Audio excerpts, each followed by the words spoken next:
Shut up and sit down.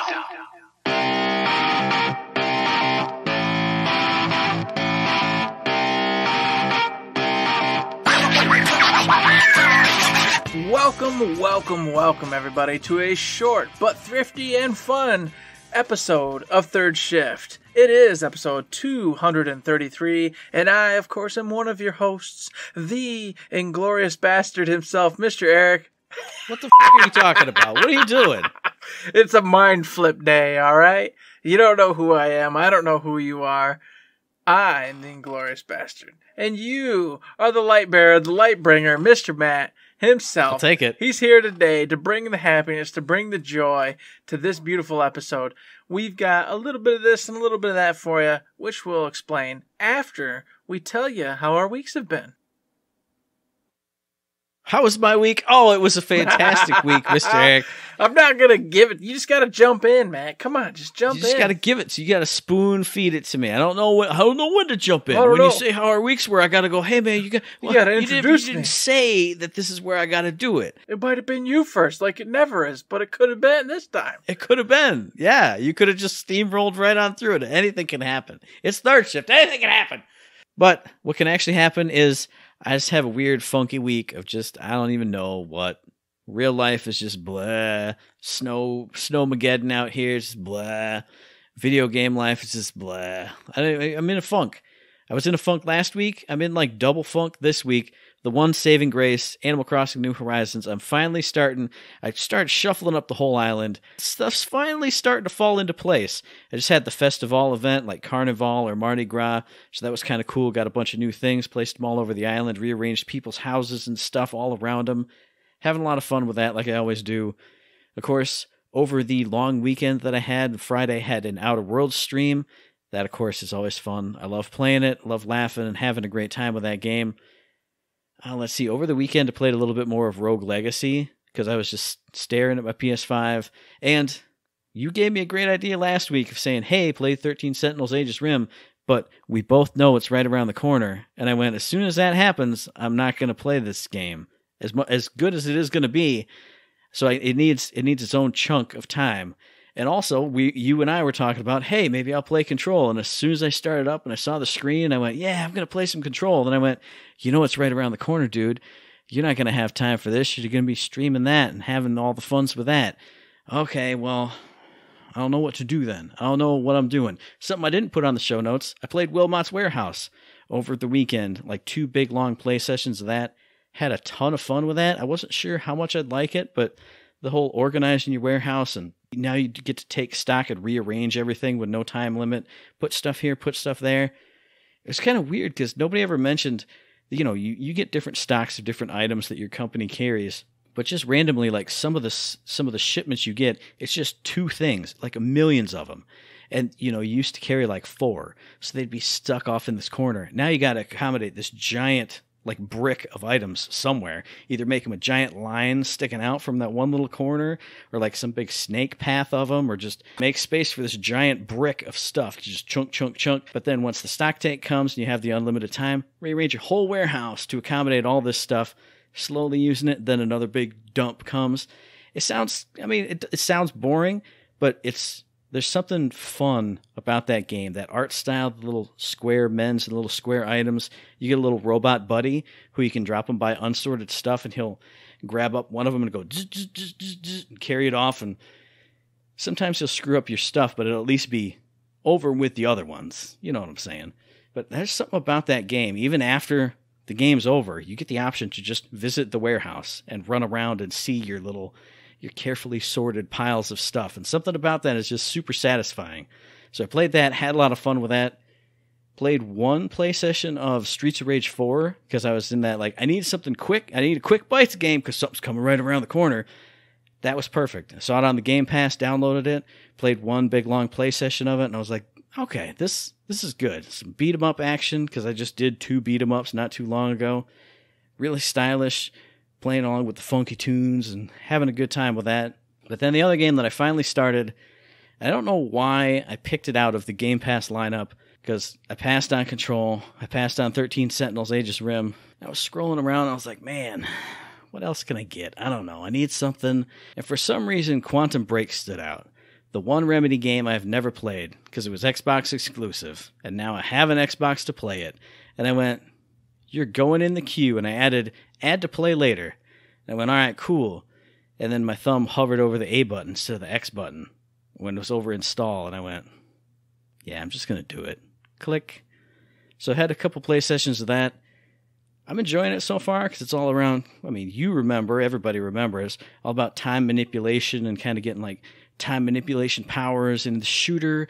And then on top of the gameplay, there's like a TV series that you kind of watch in between certain episodes of the game. You watch an episode of the TV series and choices in the game affect the episode of the TV series you get to see. I'm not too far into it yet, but I'm enjoying it. They've just kind of introduced some like time manipulation puzzles a little bit into the game. And then the shooting aspects are, I mean, just as good as controls are. I mean, Remedy always does solid shooting, so I don't know. I'm enjoying it. It's kind of fun, though, to see like the main actress in Control, Courtney Hope. She's in Quantum Break as a more minor part, but I saw her face in the game, and I was like, there's no way that's her. There's no way. And I looked it up. IMDb. Yep, there she is. Oh, man. And then, of course, you got Littlefinger in there. You got all these other recognizable faces. You got one of the Hobbits in there, Dominic Monaghan, I think his name is. So I'm enjoying it.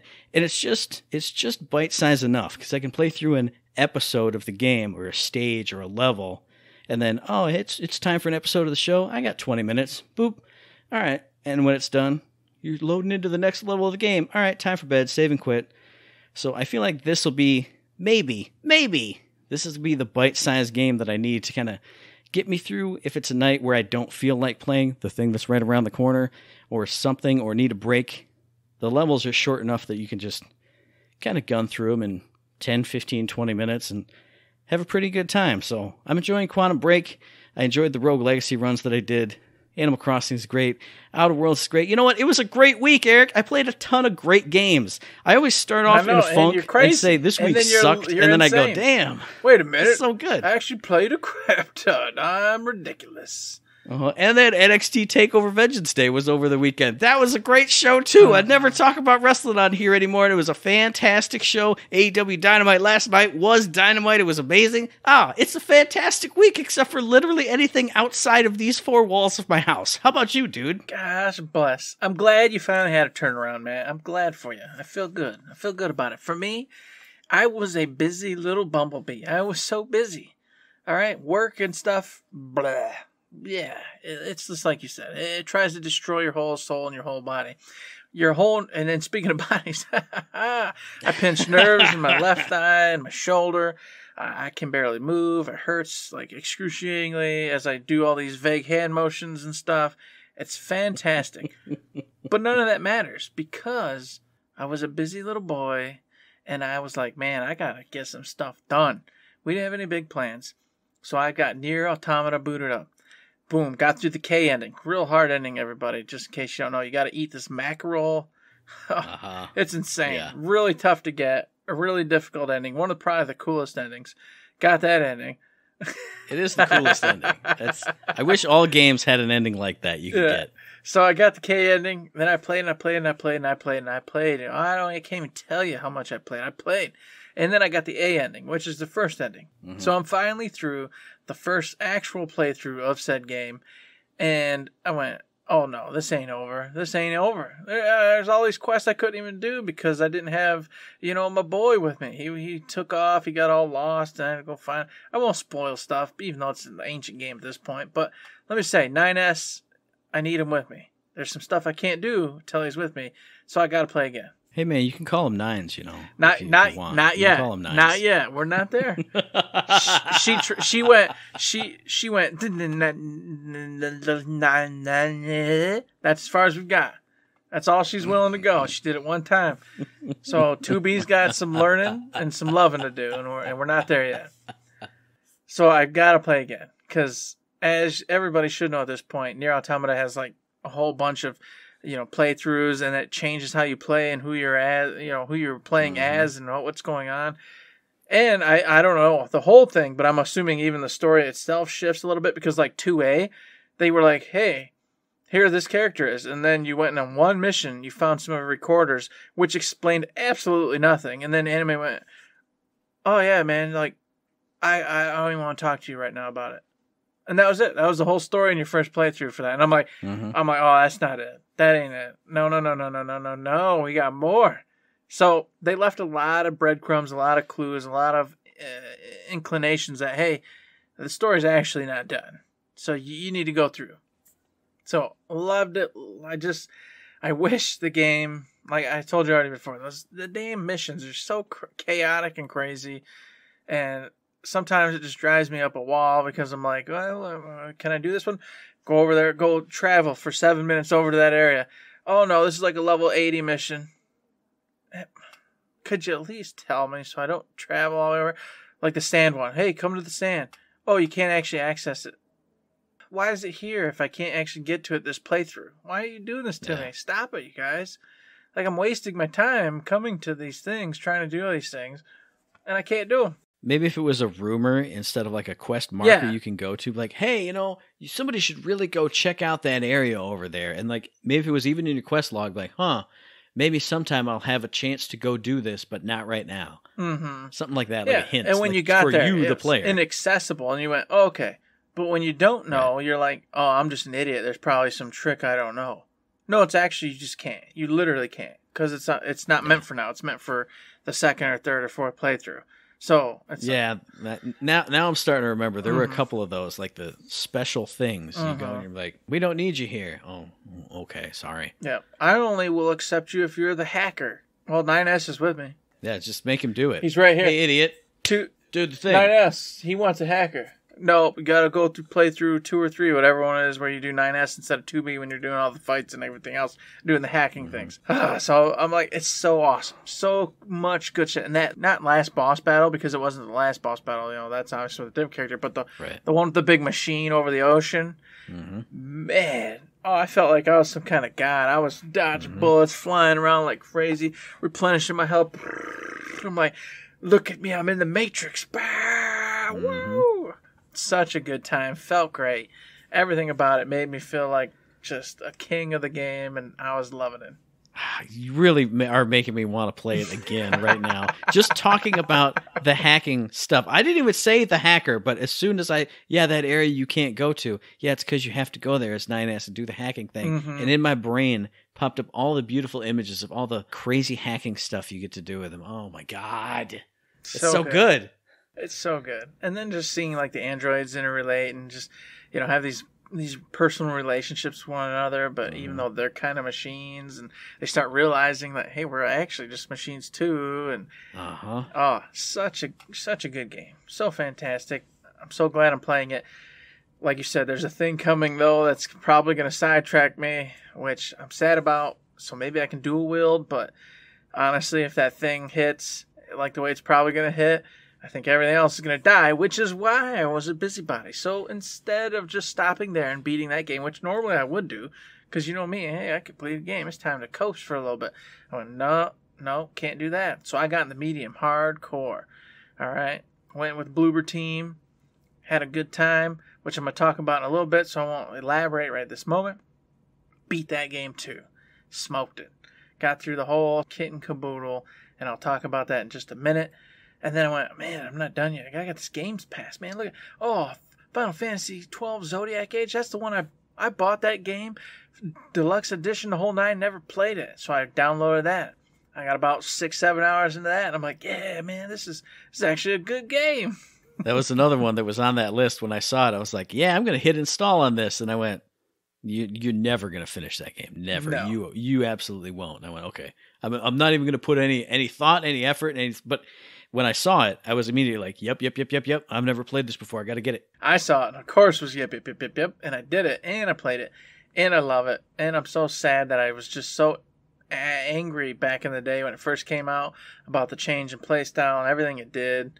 So it's frustrating, because if I'd have played it then, wouldn't have to play it now. But instead, now I got to play it. But there's too much to do, so it's going to get sidelined, and that's sad. But beyond that, I also got into Bloodstained. And that was another one. I was like, oh man, I gotta play. I can't wait. Got in there, but never bought it, never paid for it, all that good stuff. Well, I got the Games Pass. It was there, so I downloaded it. And now I'm like 11 hours in, 48% of the map, completed. And I'm smoking that game. And I'm just like, oh, yes, this is the Castlevania fix right here. It's even got all the typical frustrating parts where you think you've uncovered everything. And now you're just like backtracking and scouring the map, trying to figure out what hole, what stupid thing you missed, what door you can get in now, but you don't remember it. You can't. Yeah, that's where I'm at. And I'm like, nope. Can't get stopped here. So I cheated today. And I went, all right, everybody and Google pulled through. I love Google sometimes. Yeah. I typed in this paragraph. I'm at this point. Dun da da da da da. What would I likely have missed? And sure enough, it actually went, for those who've beaten this and this and this and are stuck, you've probably forgot to go take this item to this thing. And I went, thank you, Google, because that's exactly it. Because they don't even tell you. They don't even tell you that there's an item you take to this person and they give you a thing. They don't say it at all. And I'm like, how are you ever supposed to know unless you just, as you're scouring, happen to talk to that person again with the item you got? It's insane. It's Castlevania tradition, man. Simon's Quest. Knock your head against the cliff and then a tornado carries you away when you're kneeling with the red crystal or whatever. And it works. And off you go. I will say when I had my flashcard days, I used to play the DS ones a lot, and I would play them until I got to that point, and I just go, I didn't pay for this, so I don't care. Whatever. Let me try the other one. No, it's another weird giant maze of stuff, and well, you can't do anything else, so I guess go back through this whole thing you just did. I didn't Google it at that time, but I was like, I'm a grown man. I don't have time for this. Can't do it. And typically that's what I do, but for me, I'm a softie for Castlevania, and I've invested a lot of hours into Bloodstained and really enjoyed it. So I was like, no, I'm not going to let this be the one thing that just makes me sideline this. And then, of course, with the big upcoming secret game, never end up playing it again. Right. Because I'm like, I can beat this game this weekend. I can do it. So if I just get past this, we're going to keep on rolling. So that's what I did, and that's exactly where I'm at the moment, having a great time with it. I love it. The 2.5D kind of mix, not really having an issue with. I wasn't sure about it when I first saw it, but it's meshing pretty well. It still looks really good, and it's got all the typical Castlevania tropes, especially, obviously, Symphony of the Night, which is where most of its inspiration comes from. So really liking that game. And the story is just meh, but don't care. That's not why you're there. You're there to unlock the mysteries of the castle, get the really cool upgrades, and find the best loot to where you can be basically a cheater and not have to worry about anything. Right. Yeah. So that has been what I've been up to this week. Those are the games I've been playing. Real life, don't care. It's been miserable, but there we are. So those are the games that I played. Those are the games that you played. A game that I want to play because it was on our wish list for the Q1 2021 show that we did not too long ago. It came out. I had no idea it came out. It came out stealth under the radar for me. I believe it came out on the 12th, so just about a week ago as you're hearing this, if you're hearing it pretty shortly after we record it. Super Mario 3D World of Bowser's Fury. It's out now on your Nintendo Switch. Go get it. It's a great game. Just go play it because it's 3D World, and then they added a new thing onto it. If you don't know 3D World, it's because you didn't have a Wii U like none of us did. Nobody has a Wii U. Nobody did. Nobody ever played this game except for the reviewers, and they said, man, Super Mario 3D World is great because you mix 3D stuff with kind of like the 2D system of the game. You got levels, you go through different worlds. Each world has different levels. Each level is, I wouldn't say it's like full 3D like Super Mario 64 or Galaxy or Odyssey style, but it's a 3D map that you go through, and then you get to the flag at the end, just like the old 2D Marios. But you get all kinds of new power-ups. The Tanuki suit has different abilities. You get Boomerang Brothers suit. You get the cat suit, which is the big one for this game.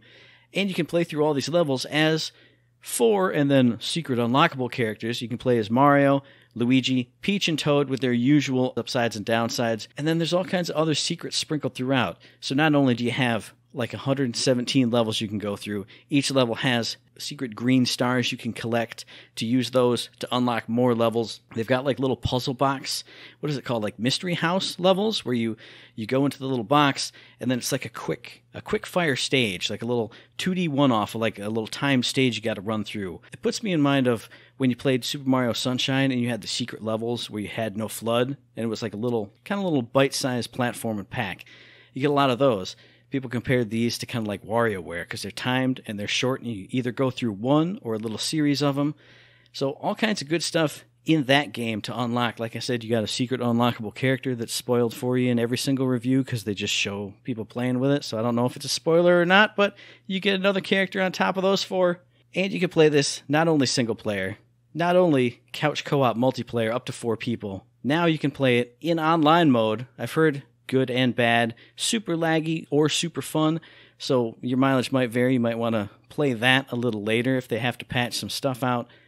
But that Super Mario 3D World, by all accounts, a very fantastic game. I didn't have the Wii U, so I can't corroborate it, but every time I look at it, it looks like what I wanted Galaxy to be. I loved 64, I liked Sunshine.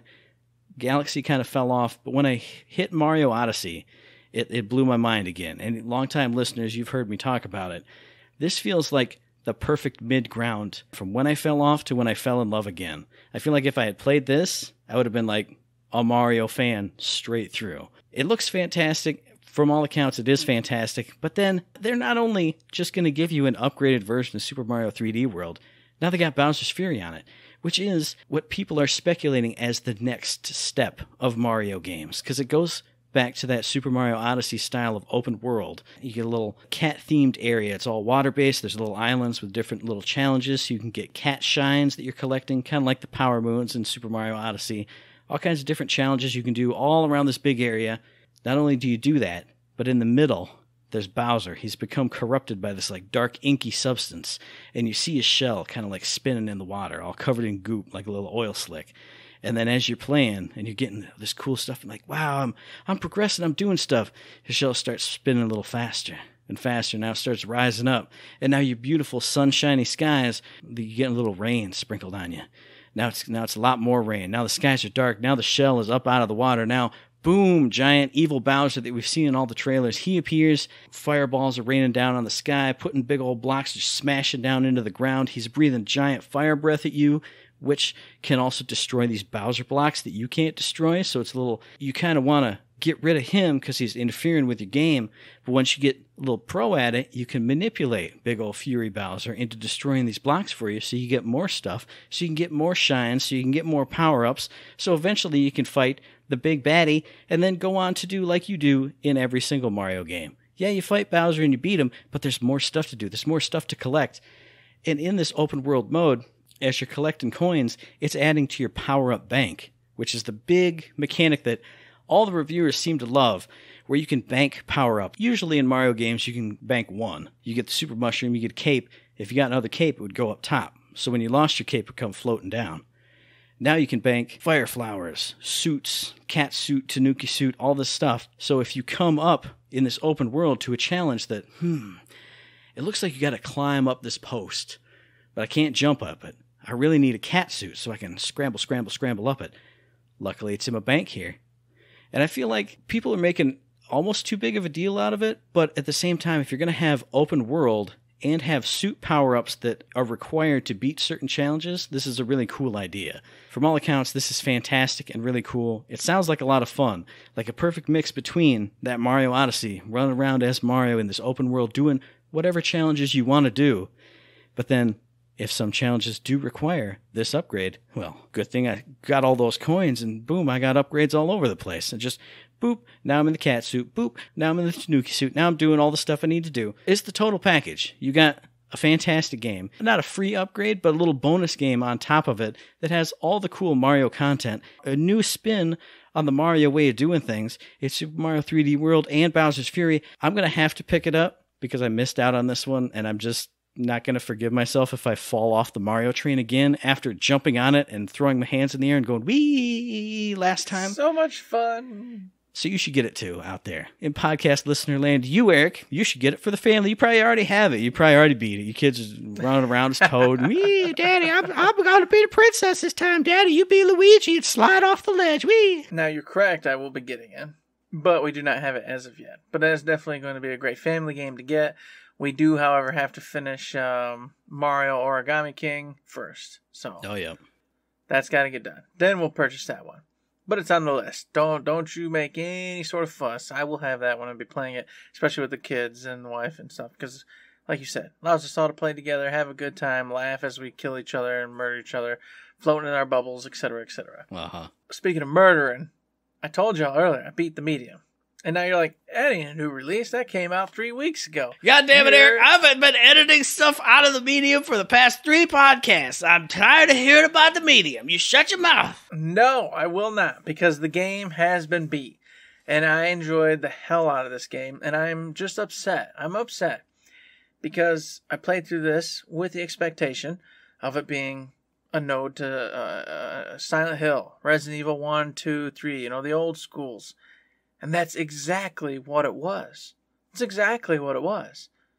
But all the reviews, all these podcasts I listen to, all of them, they're all in there like, well, we've gotten past tank controls, and that's just not fun, and fixed perspectives, who does that anymore? Da-da-da-da-da-da-da. And I'm like, wait a minute, this game is trying to give you the graphics and the power of today's, consoles, today's generation, but it's trying to give you an experience that you love and remember from, the Silent Hill days, the Resident Evil days. You know what the problem is, Eric? Wow. You know what it is. We're too old. We're not the journalists of today. That's you true. go on Twitter, and they're like, which awesome game that you grew up with? You see people saying PS2 games. Mm-hmm. We're not these people. The reviewers, I saw it. I went on some IGN review thing, and it was like, hey, I'm fresh-faced 19-year-old Johnny reviewing the thing. And I went, this guy doesn't know. I can't look at a young person. I'm an old man. So they don't remember these are things that you said. This is how you remember it from the old days. There's no old days for them to remember, Eric. That's true. They don't even remember those days. And it saddens me, though, because the Bloober Team, obviously, they made a game to pay homage to those old survival horror games. And they did just that. The graphics are beautiful. Every environment, every camera shot they give you throughout that game is wonderful. I mean, it's really detailed, really good, really in-depth. Yes, does it have some of the old archaic problems where, like, you're looking at the fixed camera angle and you got to interact with something, but it's, the depth perception's weird and everything? Yeah, that happens. However, they give you a tool to deal with it. You go into your third sense mode, and it highlights the point of interest. It'll highlight, like, oh, that thing seems particularly strange. And then all you gotta do is walk up to the highlighted item and interact. And away you go. You get story, you get the key or whatever the hell it is you need, and you move on. So like a lot of individuals are saying, some of the puzzles were just made no sense or da-da-da-da-da. And I'm like, did you use your third sense? Did you use your third sense to find the item, move on to the thing, put the pipe into the car lifter, what are those things called, whatever, and lift it up? That was a weird motion. You probably forgot you had a third sense. You probably just sat there clicking buttons, going through the whole area like a crazy person. I feel like this game is one of those misrepresented through the media type games. It is wonderful. It's really good. It's polished.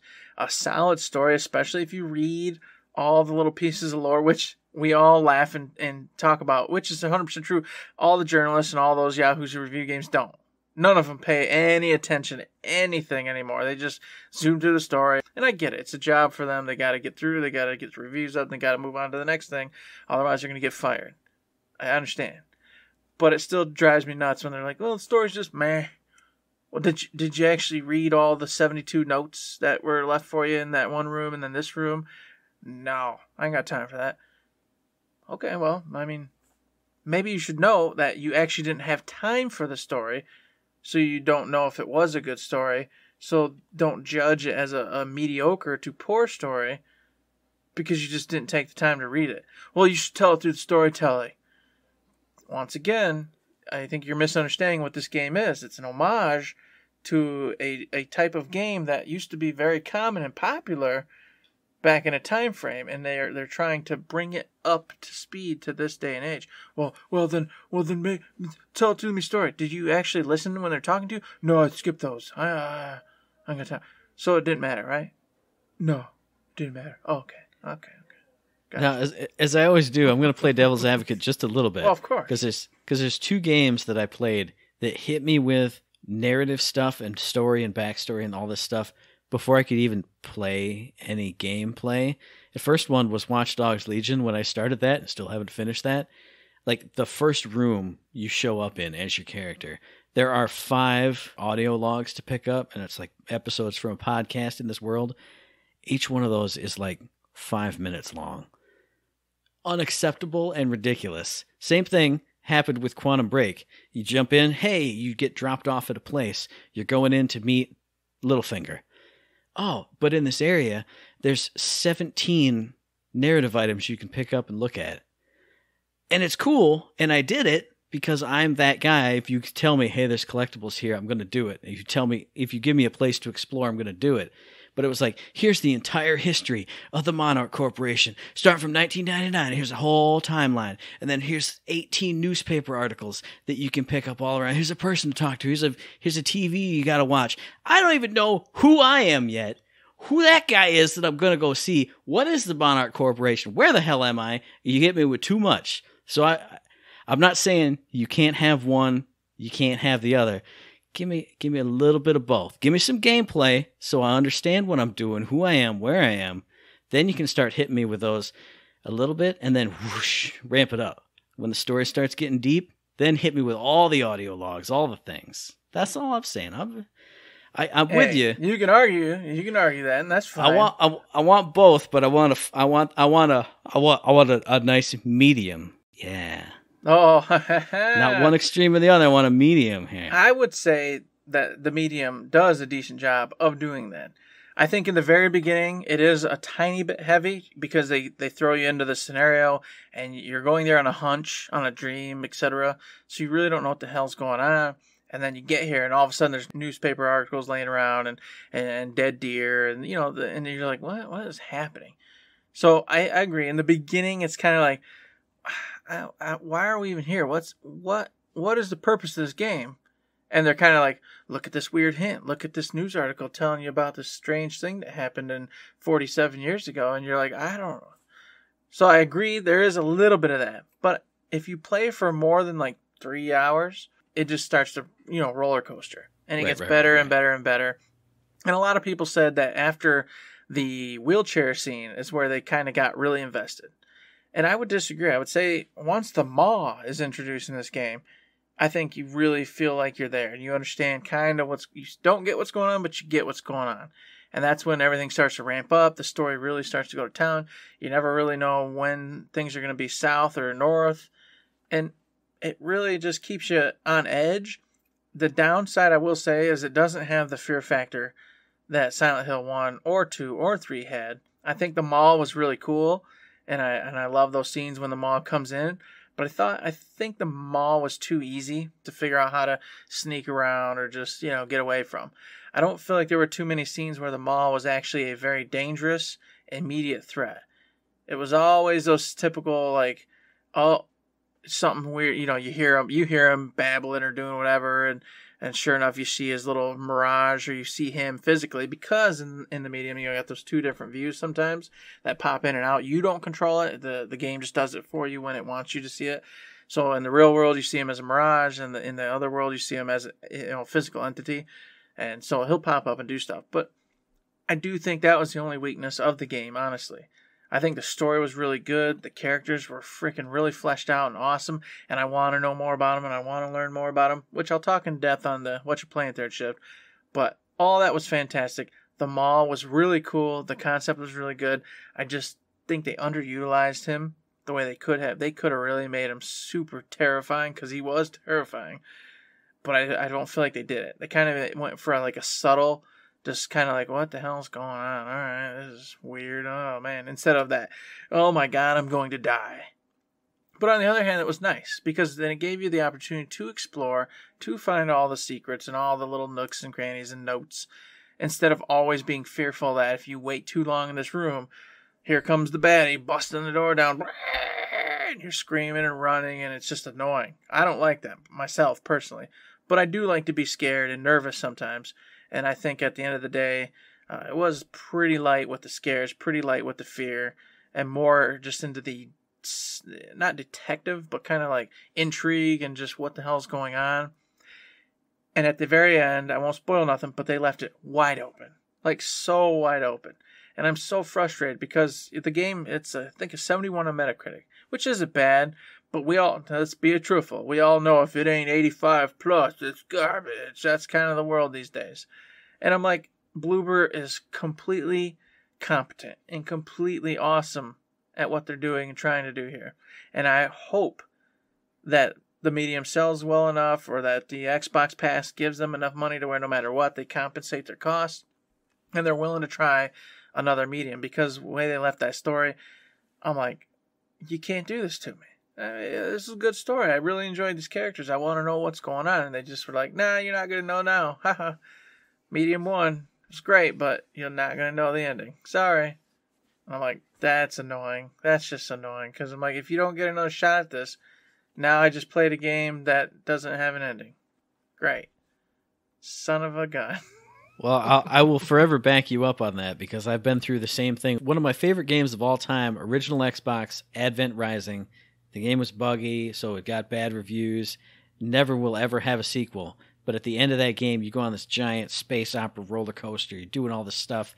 At the end of the game, your character gets transported and like knocked out on this frozen planet. He's wherever in the universe gone. Some strange, like, I think it's an alien or like a hooded figure, comes and picks him up and carries him to safety. Where is that? What's happening? What's going to happen next? Who knows? It's over. And you'll never know. Maybe there'll be a sequel. God. Who knows? And I know they ain't doing it anytime soon either, Matt, because there's a lead-in. Bloober Team said, according to IGN the other day here, we've been working for more than a year on another gaming project, another horror IP, and we're doing this with a very famous gaming publisher. Bloober Team CEO told GameIndustry.biz, I can't tell you who, and I can't tell you what the project is, but I'm pretty sure when people realize we're working on it, they're going to be very excited. And I went, and then, of course, this whole article is about the Silent Hill rumors, which have been just going crazy lately. So we can pretty much know for a fact there's a couple Silent Hills in progress right now. And the whole thing is that Bloober Team is one of the people working on said Silent Hill project. Hence probably why they got warmed up with their own title, The Medium, to do such a thing. And so I don't even get to see. I don't even get to see what happens with my boys and girls in Medium, because they're probably working on Silent Hill right now. And I'm like, that's awesome, but I'm also very sad. Well, see, two things on that. One, yes, that is the rumor that's going around on Twitter. Like, as I was texting you earlier in the day, I went, I'm going to check on Twitter. Why is Bloober Team trending? What's going on? Bloober Team is 100% definitely doing the next Silent Hill. Oh, my God, you guys. Woo! And then the very next tweet, Bloober Team is definitely not doing it. Konami says they're working with a Japanese developer. So, like you said, it may be two different Silent Hill, because anybody can do Silent Hill. You can do whatever kind of Silent Hill you want. Japanese people can do it this way. American people can do it this way. Multiple people can do it, because look at PT. People are itching and aching for something PT. Well, it doesn't seem like Bloober Team's the type that's going to do that. They just showed you that they want to go old school. They want to go that kind of really this fixed angle, beautiful art, kind of perspective. Well, why would you not throw them a bone and do like a Silent Hill in that old school world with the beautiful, updated graphics of PS5 and Xbox and Series X, etc. And then let a Japanese studio or whoever else work on the PT equivalent of a Silent Hill. I agree with you. Here's the other thing. Because you just said, oh man, I'm never going to see Medium 2. You literally just said it. We've been working for a year or more on this project.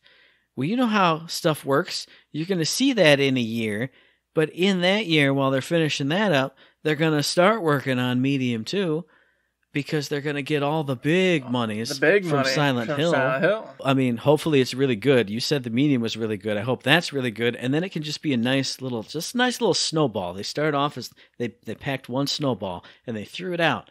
And hopefully that one rolls down the hill, and it gathers up enough to get the Silent Hill, and then that gathers it up enough to get medium 2, 3, 4, 5, 6, 7, 8. And you just said it. You know, this little team packed it up, and they're throwing the snowball down the hill to see if they can get really big and move on. So does this count as an indie title for me this month, Matt? No, it does not. No? No, absolutely not. What? I mean, but it's not a AAA title. I mean, well, so gee, are nothing. we, so is anything that's not a AAA title now an indie title? Come on now. And that's a conversation, though, we should have at some point. That's not a conversation. Yes. Because they got rid of the B. TH Nordic is the only ones, well, now Embracer Group. You don't go from Major League Baseball to softball league drinking a beer and swinging the bat with one hand while you're drinking a beer with the other one. That's not, no. There are AA, there's B-level developers. Come on now. Are there really, though? I mean, Yes. I feel like all we're seeing is these indie groups coming up to bat at a bigger bracket. There's still indie groups. That's because you only play the biggest and the hottest games. Okay, you only watch the biggest and the hottest. The biggest and the hottest one. Earth Defense Force, that's not an indie game. That series has been going on forever. That's a B-level group. How about some other thing I can't remember right now? Yeah. Nier Automata. All three. That's Square. Shut up.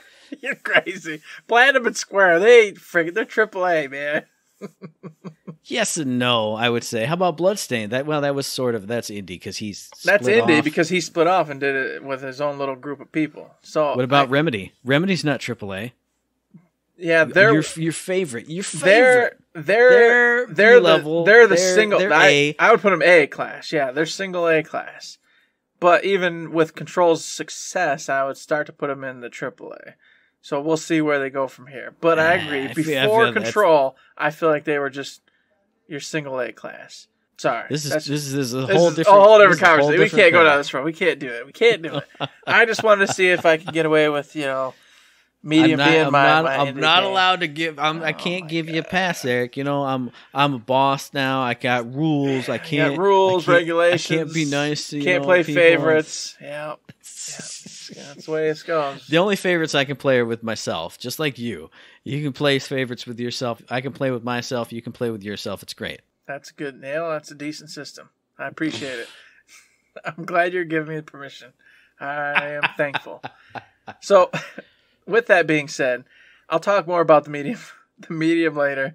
I just want to let y'all know, if you like old school Silent Hills, old school Resident Evils, that kind of game, you will like this game. Don't listen to anybody else. If you are younger folk who are not familiar with those older games, you may get frustrated because it does have tank controls. And you run slowly and kind of chonk around, and it's fixed camera angles, so you're like, oh, I can't see this particular angle. I can't. Wow, why can't I have 3D movements? Pissing me off. Wow. That may happen. So you have to understand where this game is and what it's trying to do. Just saying. Don't let the haters tell you nothing else. That's a damn good game if you are faithful and loving of the old games that came before it. And speaking of games that came before, we talk about Borderlands 3, but there's a game that came before. Literally right before. It's called Borderlands 2. We got shift codes for golden keys in that game.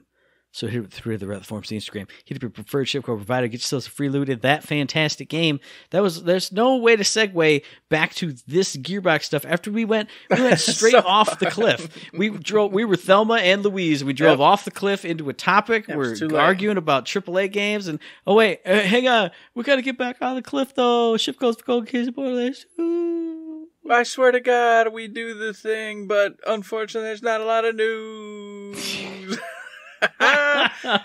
And the only other tidbit, besides getting yourself some of them keys and having a good time in the old Borderlands 2, which, by the way, is on Switch. If you don't know, it's been on the Switch. You can play it there. So just consider that. In two different formats, no less. You can get in the Handsome Collection and the Legendary Collection. Mm-hmm. So just a little minor note out there for you. You can do that. And, it's a good game. But also, speaking of good games, Borderlands 3 is a pretty good game. You know what I mean? And Killer 6, Jolt's dude, Mitsu, and the group, they're like, hey, we got to do us the Hunt 2021. They got to make it happen. And they did. The registration was up like last week or whatever. I'm sure you can still get on there right now and mess with it if you want, because it doesn't officially begin till March 1st and it goes through March 5th. So if you want in on that action, go check it out. Go to the dedicated website or go find Killer 6, Jolts Dude, Mitsu. Even Mental Mars, I'm sure, has links, etc. to it all. So go check out those folks. Get your butt in there and get some action on playing some Hunt 2021, finding those legendaries, getting the points, being a superhero, being amazing. It always sounds great. I got so much I got to get done. And I'm like, dang it, I don't have time. You're especially not going to have time because that game's right around the corner. I know. And that's going to take you at least through a lot of March. There ain't no way it's getting done before the Hunt. So it's over. We can't do the Hunt this year either. No, we're going to miss the Hunt this year because that game, from what I hear, is about 30 to 40 hours long. So, yeah, it's going to be most of the way through March. With 30 to 40 hours, was that completionist hours? No, no, because I need platinum hours. I need the platinum hours. So probably 60 hours. So yeah, I'm gonna be a busy little boy, having a busy little time, playing a busy little game soon. Absolutely. So what are you guys gonna be playing out there pretty soon in podcast listener land? Tell us that via the email thirdshiftme@gmail.com, on the Twitter machine @thirdshiftme, and find us on Facebook under Third Shift. Oh, what's that?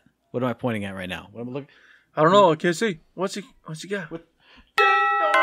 Who ordered the whoop-ass fajitas? We got a mailbag question. Oh, my gosh. We got a whole slew of them, but I'm going to read one because it's a quick, easy one, because I know the answer to it already. And let me just spin it up here. A question for us. A mailbag question. One of the many. We're just doing the one today, so don't get antsy. Don't let your wife get mad at me. Oh, Sam, looking at that time. This question reads from our buddy Howard W. He writes in to say, question for the mailbag. I know it's been a long time, but to be fair, it takes time to write a novel. This is a long mailbag, but I'm only reading the first one. Okay, going forward. There have been a few questions I've been wanting to ask you guys. Let's go back in time together to a time when Eric mentioned purchasing the VR headset for the PlayStation 4. No other mention of that purchase was ever mentioned again. That's not true. He had mentioned it a couple times. But anyway, so my question is, how was it? How did it change your gaming experience? Do you still use it? I can answer that question. Has Matt tried it? I can answer that one too. I would like to hear more about it and maybe even have a Twitch stream of your playing it. I can answer that question too. But first, I can say, yes, he has played it. He does still play it because I was on the PSN once and I saw it was like VR Madness with your old pal Eric. And I went, what in the hell? Has Matt tried it? No, he hasn't. Is Eric ever going to stream it? No, he won't.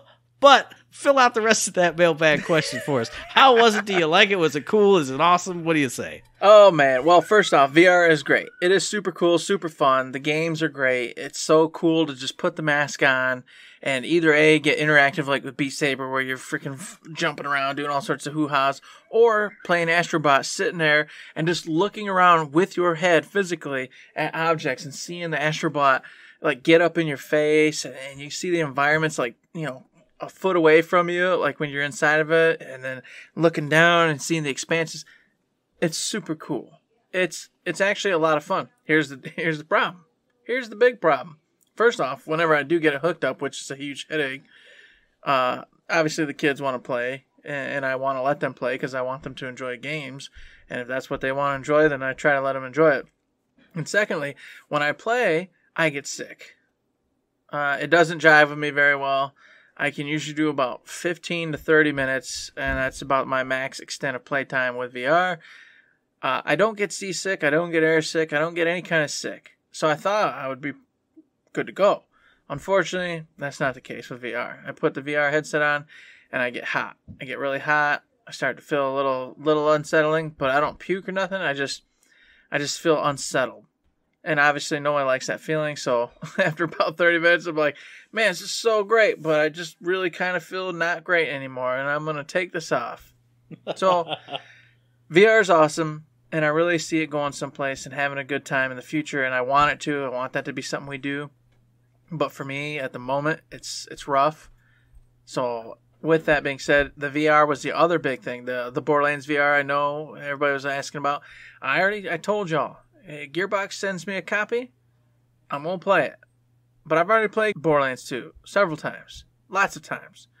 I'm not going to buy another copy. I can't do it. Come on, dude. I'm sure even the VR version has got to be like $5 now. Come on. It's possible. Maybe. Or you can. I know you got a free copy on your computer. I'm sure you can YouTube University some rinkety-jink setup and hook your PSVR into your computer, and then use the unofficial Borderlands 2 VR hack mod to get it super crazy and just make your head like literally explode. Yeah, that would probably be what happens. So, no, for the moment, I don't have it. If I did see it for, a couple bucks, sure, maybe. But I'm not paying no full price for another Borderlands 2. Even if it is a cool, crazy Borderlands 2 in VR, I can't do it. I can't justify the cost because there's too many other games coming out. And secondly, I can only play it for like 15, 30 minutes at a time. That's going to take a long time to get through that game at short intervals like that. I feel like Borderlands 2 would be one of those. I've never played the VR, so that I did answer that part of the question, but I have no point of reference for this.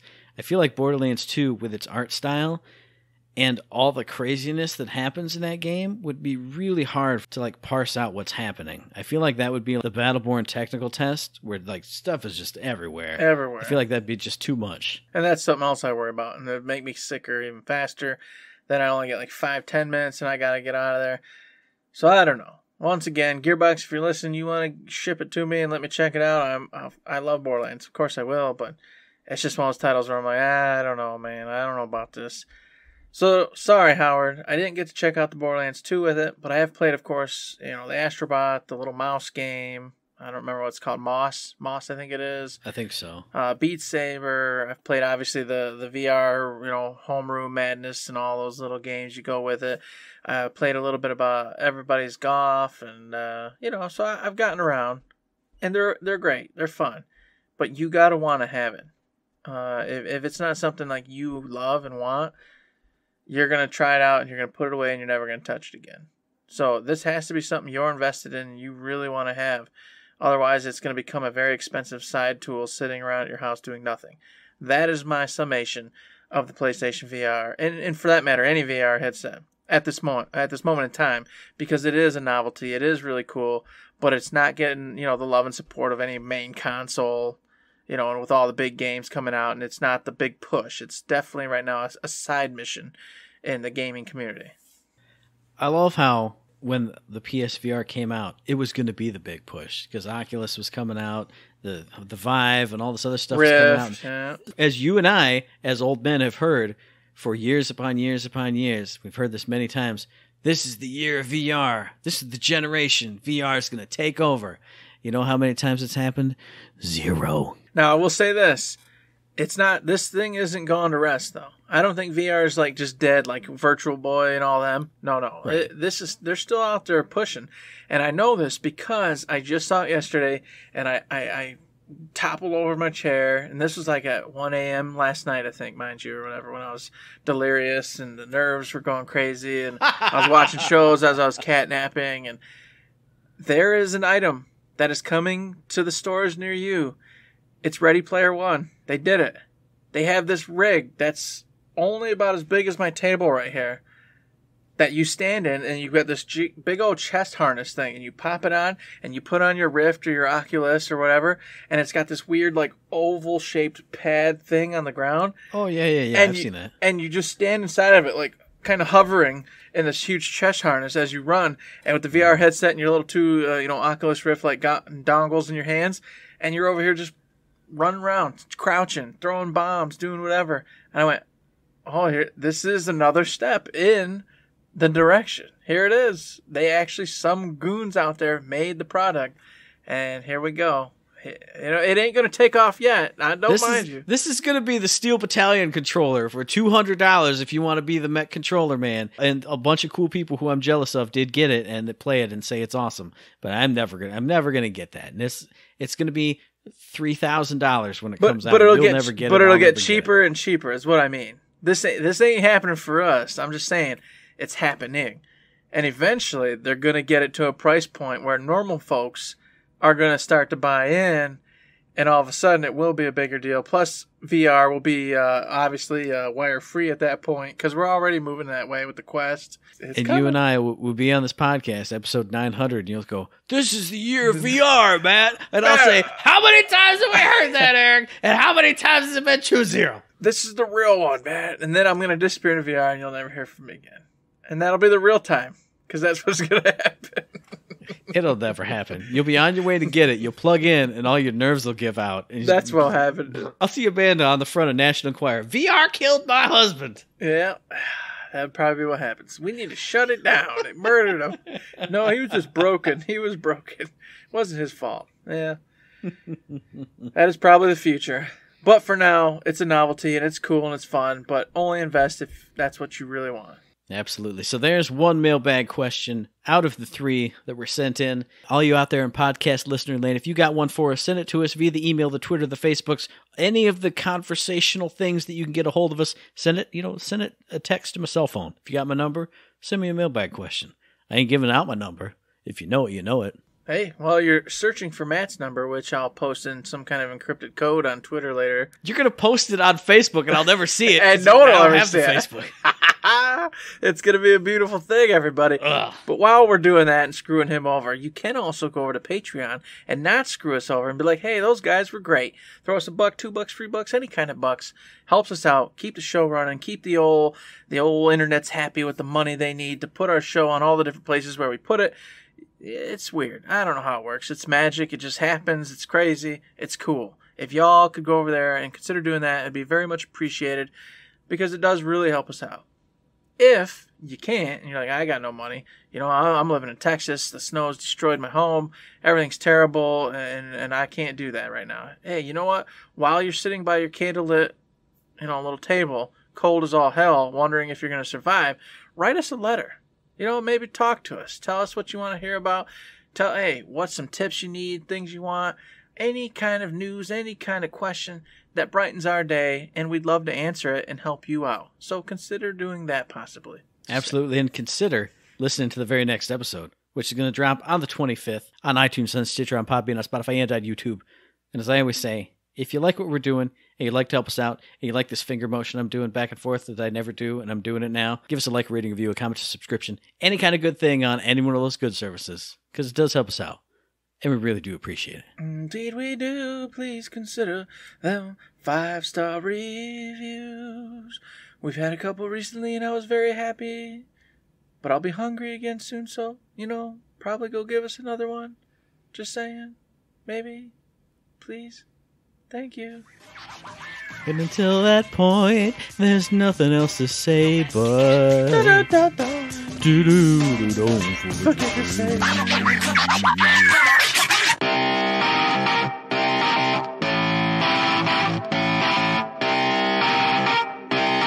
Shut up and sit down.